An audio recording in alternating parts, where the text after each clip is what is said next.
Good morning, students. We'll start with our next lecture of admission of partner. Now this is the fourth sum.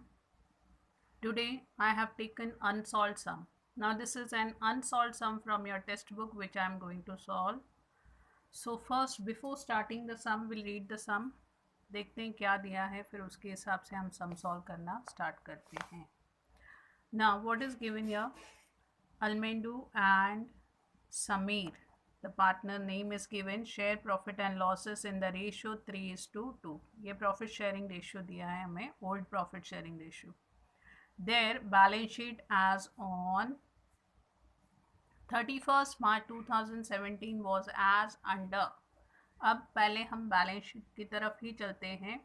What is given first?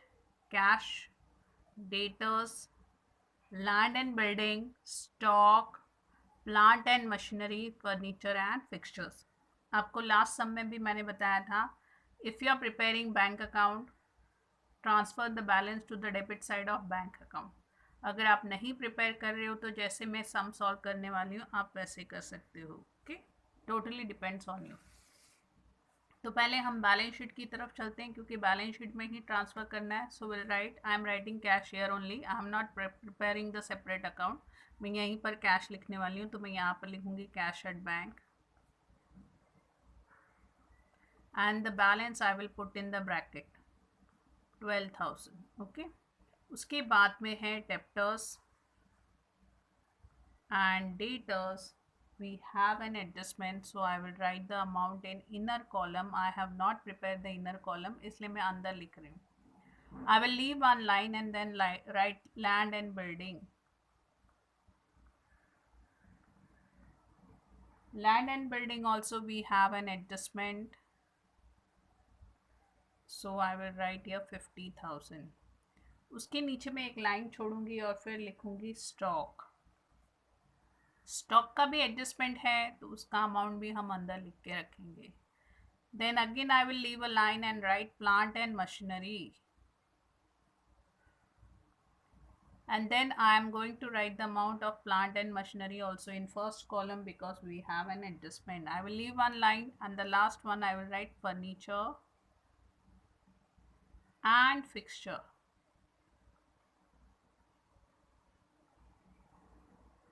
$8,000 इसका भी adjustment है तो मैं first column में ही लिख के रखूँगी.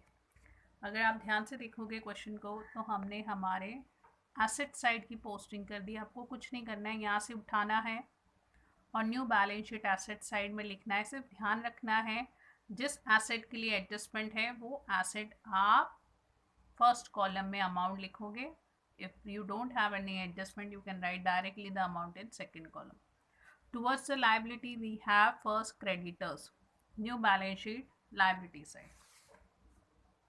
ऊपर हम कैपिटल के लिए जगह छोड़ देते हैं, यहाँ पर लिखते हैं creditors. Directly the amount in second column because we don't have any adjustment regarding creditors. Creditors के बाद में अगर आप देखोगे तो हमें क्या दिया हुआ है, दोनों पार्टनर्स का कैपिटल का बैलेंस दिया है. That will transfer in their capital account. I have prepared the capital account. This side will write by balance brought down and the balance brought down is 60,000 of the first partner, 40,000 second partner that is Samir. Third partner का भी कुछ है ही नहीं. आगे हम question देखेंगे तो again it is given reserve.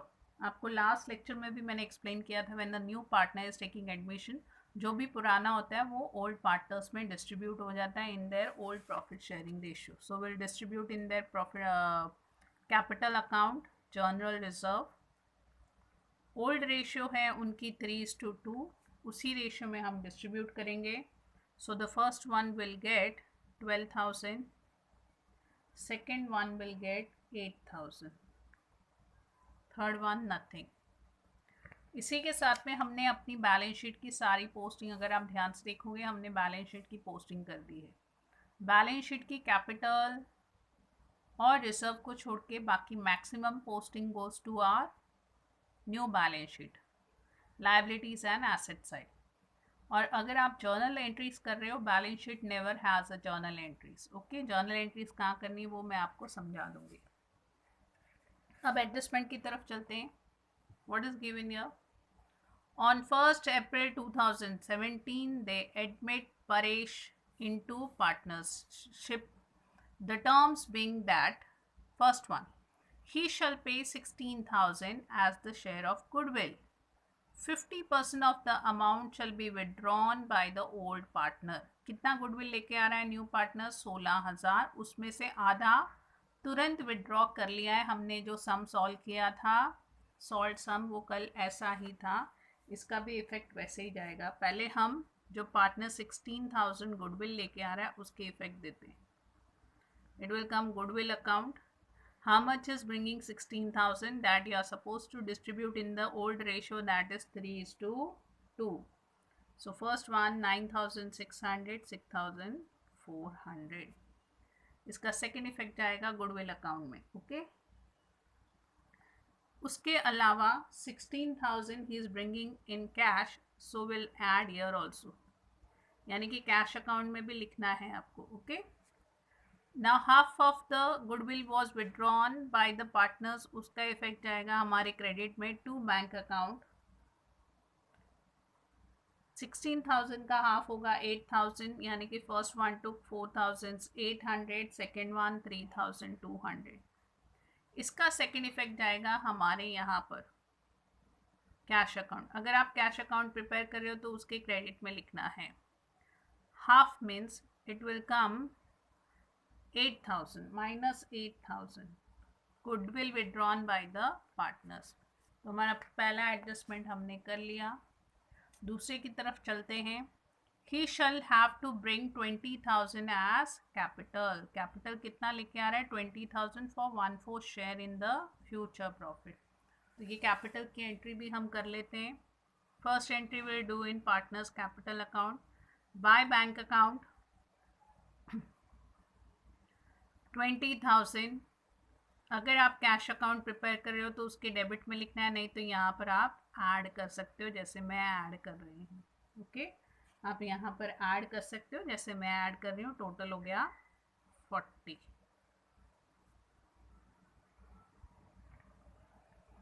Okay. Will move towards there this.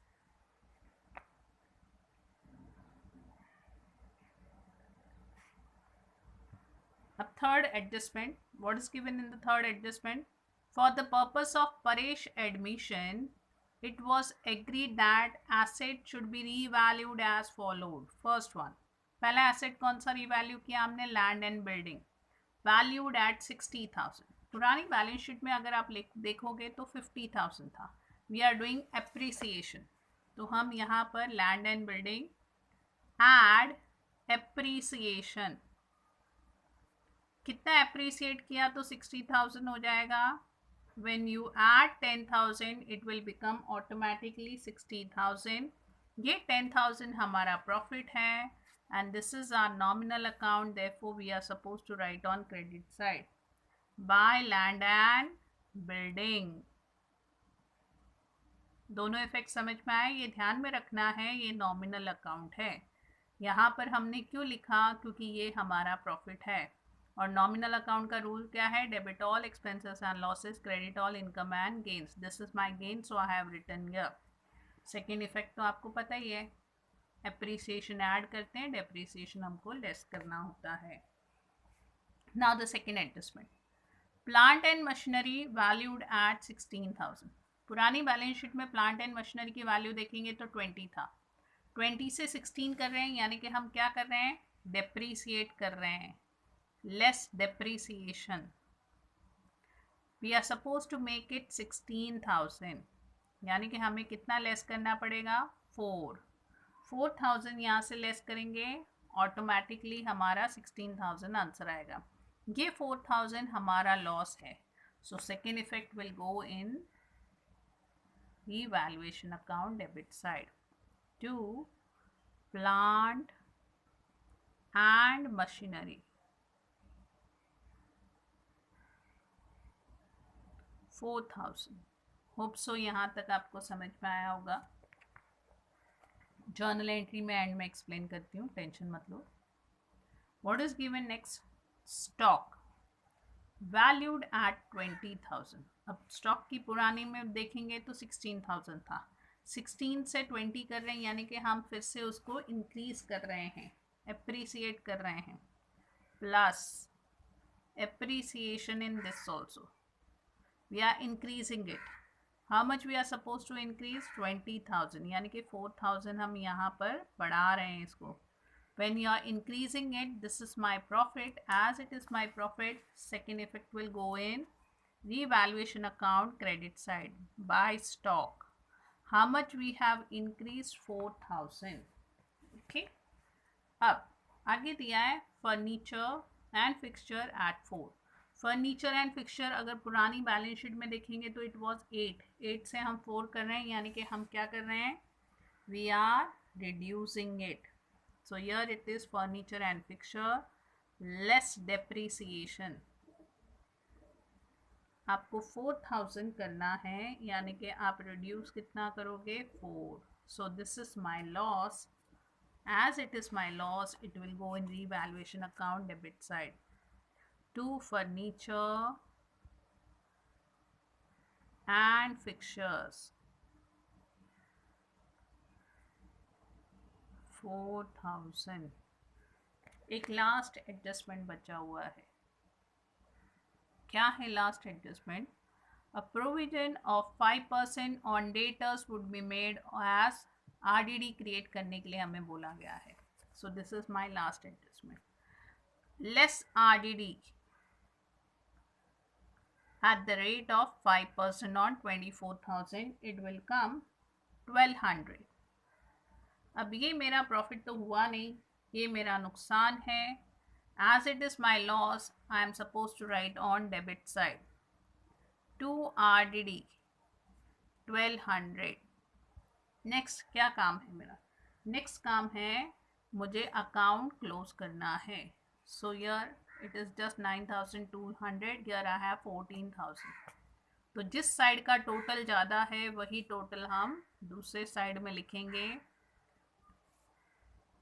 In this sum we are getting profit. Where will transfer? To partners capital account.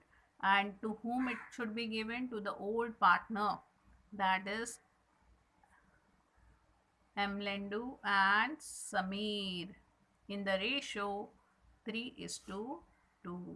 Minus करने के बाद में जो बच रहा है वो है डिफरेंस इज कमिंग 4,800, यानी कि 3:2 रेशियो में 2,880 and 1,920.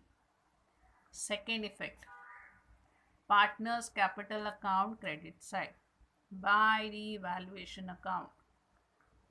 The other name of revaluation account is profit and loss adjustment account, and it is a nominal account. अब हमको क्लोज करना है. First we'll do the total of credit side because credit side is only heavy.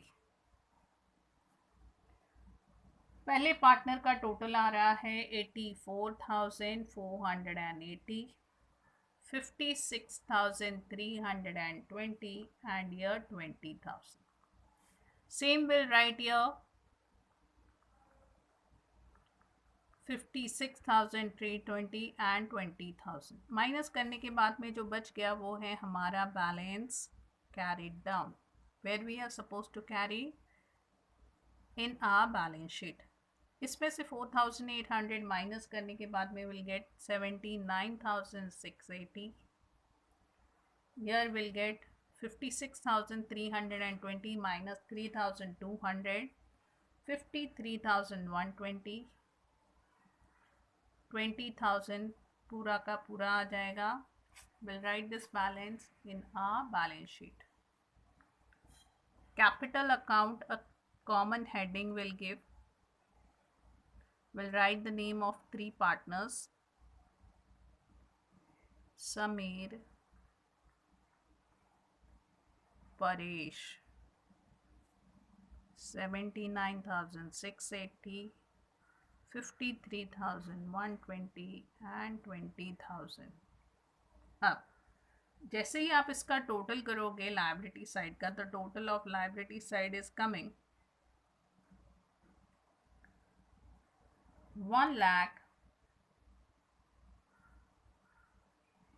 62,800. Same way, when you do the total of this 40,000, 22,800, 60,000 plus 20,000 plus 16 plus 44,000, you will get the same total 1,62,800. ये हो गया हमारा laser. अब आपको फटाफट मैं journal explain कर देती हूँ. Journal, balance sheet never has any journal entry. Journal entries will come from our partner's capital account and our revaluation account. If I am supposed to write the journal entry of this, I will write land and building account debit to revaluation account. Being land and building appreciated. Same way, अगर मुझे इसकी entry करनी है stock account debit to revaluation account, being stock value increased. If I am supposed to do the journal entry of this, revaluation account debit to plant and machinery, being plant and machinery depreciated. Revaluation account debit to furniture and fixture, being furniture and fixture depreciated. Revaluation account debit to RDD account, being RDD charged on debtors. इसकी entry अगर मुझे करनी है revaluation account debit to Elmendu's capital account to Samir's capital account, being profit transfer to capital account. 6 entry तो यहीं पर हो गई है. Balance brought down, no journal entry. 7th one, general reserve account debit to Elmendu's capital account to Samir's capital account, being reserve distributed among old partners. This one. Goodwill account debit to partners capital account, being goodwill transferred to capital account. इसकी entry bank account debit to Paresh capital account, being cash brought in as capital by the new partner. इसकी entry already हम कर चुके हैं. Then this one,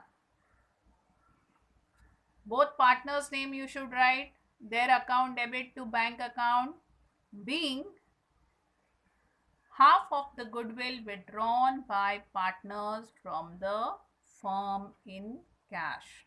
Okay, इतनी सी ही entries आएंगी.